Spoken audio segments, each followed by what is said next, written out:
Con mucho gusto a Javier Martín Reyes, investigador del Instituto de Investigaciones Jurídicas de la UNAM. Muy buenas noches, Javier. Hola, ¿qué tal, Sandra? Con el gusto, como siempre, de saludarte a ti y a todo el auditorio. Gracias por este tiempo para comentar, seguir hablando. Ya estábamos escuchando el reportaje de mi compañero muy completo y también con una entrevista importante, pero bueno, queremos también conocer tu opinión. Primero vamos a ver qué opinas de la respuesta que da la ministra, donde ahora ella es quien acusa de plagio.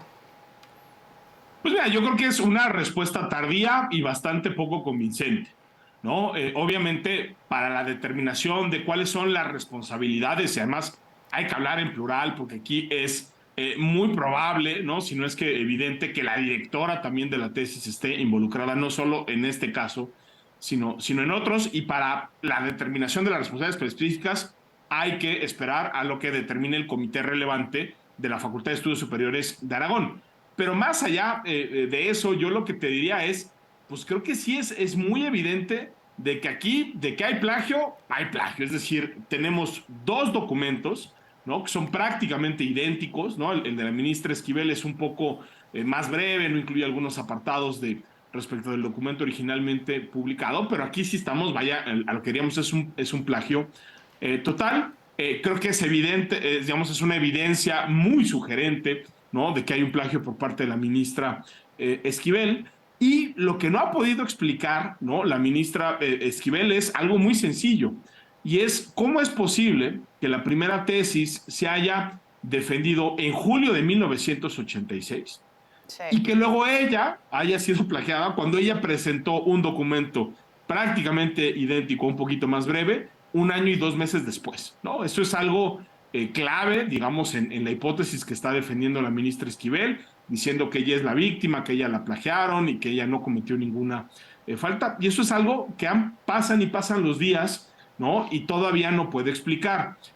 Lo que vimos al principio fue Sandra, pues una serie de cartas bastante irrelevantes, ¿no? O sea, es decir, para ver si la ministra plagió o no plagió en su tesis de licenciatura, pues es absolutamente irrelevante lo que nos diga su director de la tesis del doctorado. La tesis del doctorado puede ser muy buena o mala, o puede ser original o plagiada, pero es un tema aparte del tema de la tesis de licenciatura.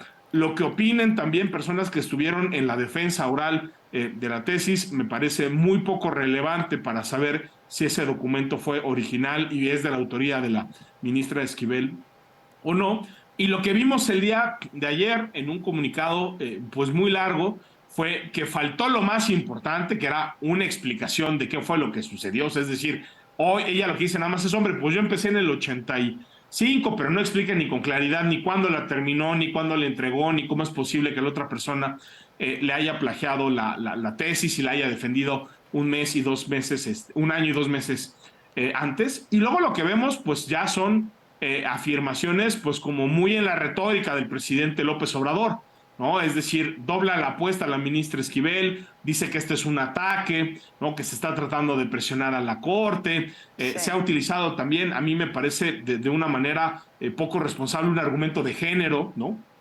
Como si a la ministra Esquivel se le estuviera criticando por ser mujer, y no porque hay evidencia muy sugerente de que cometió una falta académica muy grave que eventualmente podría tener consecuencias mayúsculas incluso para su desempeño como ministra de la Corte. Creo que también hace mal en involucrar al resto de las y los integrantes de la Corte. O sea, es decir, esta revelación es claro que se da en el marco de la sucesión presidencial en la Corte. El 2 de enero la Corte tendrá que elegir a la nueva persona que ocupe la presidencia después de Arturo Saldívar, pero sí la ministra dice que confía en sus pares, que no se van a dejar presionar. Es decir, creo que está desviando la atención de lo fundamental, y es que hasta el momento no ha podido explicar cómo Sí. es posible que ella no copió una tesis, ¿no? De nueva cuenta, que se presentó año y 2 meses antes, y que luego ella fue a defender con el mismo título, prácticamente con el mismo contenido y con la misma directora, ¿no? Que también no es cosa menor, Sandra. Y es que para explicar esto, Javier, tendría que, bueno, se tienen que presentar pruebas, por eso ya hay una investigación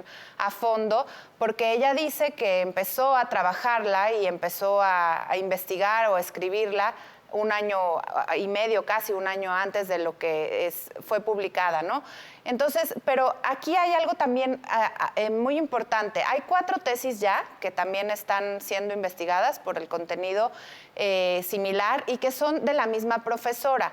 Quienes hemos hecho una tesis nos asesoramos, sabemos que hay que asesorarse y acompañarse de un profesor y esta información pues se tiene que mantener de una cierta forma confidencial. Entonces, tú de lo que sabes legalmente, ¿cuál es el proceso para que esto no suceda? Cuando tú empiezas a escribir y empiezas a investigar y solamente te lo revisan ciertas personas, ¿cómo puede ser que se esté dando que ya son 5 las tesis que son iguales? Sí, a ver, yo te diría, mira, creo que cada institución es diferente, pero sí hay cierto tipo de controles mínimos, ¿no? Hoy, por fortuna, ya tenemos tecnologías que evidentemente no existían, ¿no? En 1986 o en 1987. Creo que hoy la coincidencia de títulos, ¿no? Digamos, la UNAM funciona en derecho a partir de seminarios, ¿no? Entonces, dependiendo de la materia, ¿no? Que de la tesis uno va y lo inscribe en un seminario y ahí hay una revisión, hay una inscripción incluso del título. Creo que ese es un primer control que se debería de quizá hacer con mayor énfasis. Hay en segundo lugar, Sandra, yo diría, pues una responsabilidad también de las personas que nos ha tocado dirigir trabajos de titulación. Creo que en este caso, a ver, hombre, más allá de que hay que esperar a la investigación y la resolución del comité relevante de la FES Aragón, es evidente que una directora que acepta 4 tesis con títulos muy similares Sí, y apartados idénticos, pues en el mejor de los casos ha sido omisa o en el peor de los casos ha sido cómplice, ¿no? Entonces ahí también creo que ahí hay un tema de responsabilidad individual muy importante.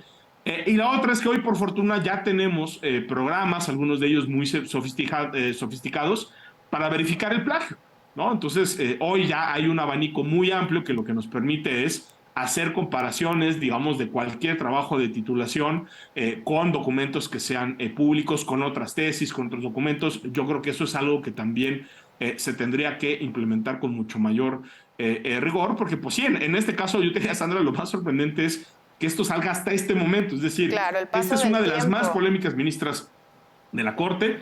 Cuando fue propuesta también generó muchísimas dudas en términos de su independencia, de su capacidad técnica. Ha tenido decisiones que son francamente cuestionables y creo que pues nadie se había dado a la tarea de revisar su tesis de licenciatura, que de nuevo está en repositorios públicos. Es decir, la persona que hizo esta investigación, Guillermo Sheridan, pudo meterse a la página de tesis UNAM, a la página de internet y ahí descargarlas. Entonces creo que esto, más allá del caso individual, y vaya que estamos frente a algo muy grave, es una ministra de la Corte, este es el documento que le permitió obtener el título de licenciada en Derecho y a su Justo, vez es lo que le permitió llegar a la Corte, ¿no? sí, justo ahí me quiero detener, Javier, porque mencionas algo respecto a las consecuencias y el paso del tiempo, que ya esto sale a la luz muchísimos años después. ¿Puede haber consecuencias para la ministra, ya que escuchábamos también que algunas personas mencionan o afirman que este asunto ya podría prescribir, no se podrían retirar, por ejemplo, el título profesional, ni tampoco se podría llevar a un juicio político? ¿Qué nos podrías decir al respecto? Mira, yo no coincido del todo con esas interpretaciones. A mí sí me queda claro que en el ámbito penal, esto sí es muy difícil que proceda por un tema de tiempo y de Sí. prescripción, ¿no? O sea, creo que hoy sería muy difícil procesar penalmente a la ministra. De hecho, pues la ministra tiene fuero, ¿no? Entonces, digamos, ahí hay una serie de complicaciones jurídicas que yo veo muy difícil que esto tenga implicaciones en ese ámbito penal. Ahora, el ámbito penal es una cosa y el ámbito académico es otra, ¿no? Creo que el comité encargado de tomar la resolución va a tener un reto enorme, precisamente por el tema del tiempo, por ver cuál es la legislación aplicable, cuál es el estándar aplicable. Yo, por lo menos en principio, Sandra, no alcanzo a identificar una regla tan clara que nos hable de la prescripción tratándose de faltas a la integridad académica, pero lo que sí contemplan, digamos, las normas internas de la universidad es que cuando se presenten este tipo de conductas, sobre todo cuando son tan burdas, vaya, aquí no estamos hablando de que se le fue algunas palabras, un par de páginas, citó mal, puso mal la referencia, se le olvidó. No, aquí estamos hablando de dos documentos fundamentalmente idénticos, es prácticamente un plagio total. Creo que en casos así, pues sí se justifica en una tesis de licenciatura eventualmente el retiro del título. Entonces, yo no sería cuidadoso, pero yo no No descartaría descartas. que esto, si se corrobora, sí tenga esas consecuencias. Y luego, digo, a ver, un juicio político en este momento, con estas mayorías, es en los hechos imposible. ¿Por qué? Porque se necesitaría la mayoría de la Cámara de Diputados y una mayoría calificada en el Senado, y es evidente que si el presidente López Obrador ya salió a defender a capa y espada a Yasmín Esquivel, esa vía también creo que políticamente es muy difícil de pensar que es viable. Pero si hay una responsabilidad, Sandra, pues ética y política de la ministra de la Corte. O sea, tú imagínate lo que implicaría que se corrobore que sí hubo un plagio, que las responsabilidades de la ministra Yasmín Esquivel, que se le quite o no se le quite el título, es una de las posibles consecuencias, pero sí creo que tener a una figura así, tan cuestionada en la Corte, que no cumple con los requisitos para ser jueza constitucional, es algo que no solo afectaría muy severamente a la reputación de la ministra Yasmín Esquivel, sino que le podría generar un daño brutal a la Suprema Corte de Justicia y al Poder Judicial. Y yo creo que ahí sí hay una responsabilidad